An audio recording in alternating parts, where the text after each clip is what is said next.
5 tahun lalu, saya dibikin merinding melihat opening, closing, dan semangat atlet Indonesia di Asian Games yang diadakan di Jakarta dan juga Palembang. Pasti kamu juga kan? Indonesia sukses besar dalam hal prestasi dan dipuji karena penyelenggaraan dan seremoni yang all out. Tapi tahu nggak sih? Nggak kerasa loh kalau minggu ini pesta olahraga terbesar di Asia ini akan segera dimulai lagi di Cina. Sebelum dukung atlet kita, banyak fakta menarik mengenai Asian Games, termasuk fakta prestasi atlet-atlet Indonesia. Let's go!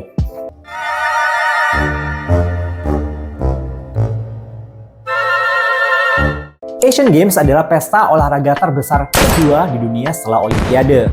9 negara pernah menjadi host, 46 negara sebagai partisipan. Pesta olahraga terbesar di Asia ini akan berlangsung di Hangzhou, Cina 23 September sampai 8 Oktober.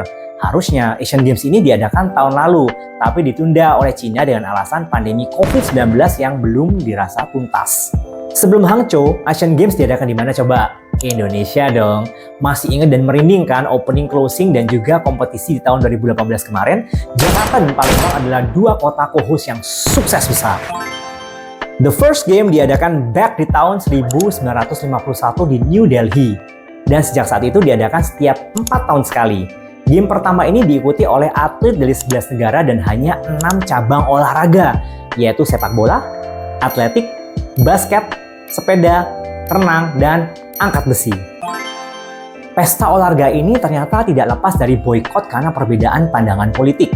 Pada tahun 1963, negara-negara komunis membentuk GANEVO, Games of the New Emerging Forces, tanpa persetujuan dari International Association of Athletic Federation.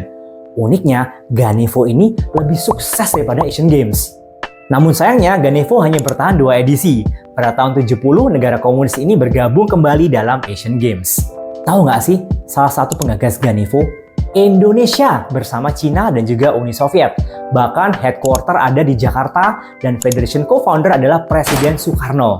Ini membuktikan betapa vokalnya Indonesia di dekade 60-an. Mungkin menarik ya kalau next time kita bikin video mengenai presiden legendaris dan cerita-cerita menarik dari Presiden Soekarno.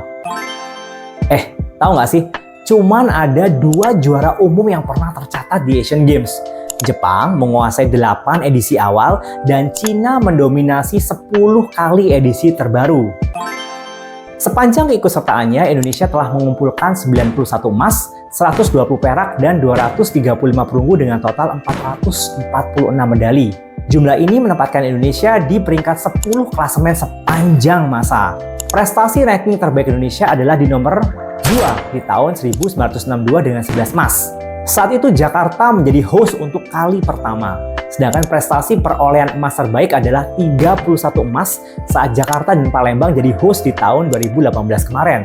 Saat itu Indonesia finish di nomor 4 klasemen. Setelah Asian Games selesai, pesta olahraga dilanjutkan langsung Asian Para Games. Ini adalah event untuk atlet dengan disabilities dan diadakan sejak tahun 2010. Menpora RI, Dito Aryo Tejo, menargetkan posisi 12 besar untuk tim Merah Putih atau paling tidak membawa pulang 12 medali emas. Aku adalah atlet lari dari kenyataan. Di Asian Games terdahulu, Indonesia berhasil membawa 31 emas. Kenapa target pada edisi kali ini turun jauh? Karena cabang olahraga andalan Indonesia untuk mendulang emas pencaksilat tidak dipertandingkan di Asian Games di Cina ini. Tapi kalau targetku sendiri adalah kamu subscribe dan nyalakan lonceng notifikasi untuk dapetin update klasemen atau perolehan emas atlet Indonesia. Obor Asian Games yang dikenal dengan sebutan Asiat sedang dibawa estafet melintasi Provinsi Zhejiang, Cina Timur. Uniknya, sebanyak 97 juta warganet juga bisa melakukan estafet secara daring dan menjadi pembawa obor digital sejak 15 Juni 2023. Aku juga membawa obor digital.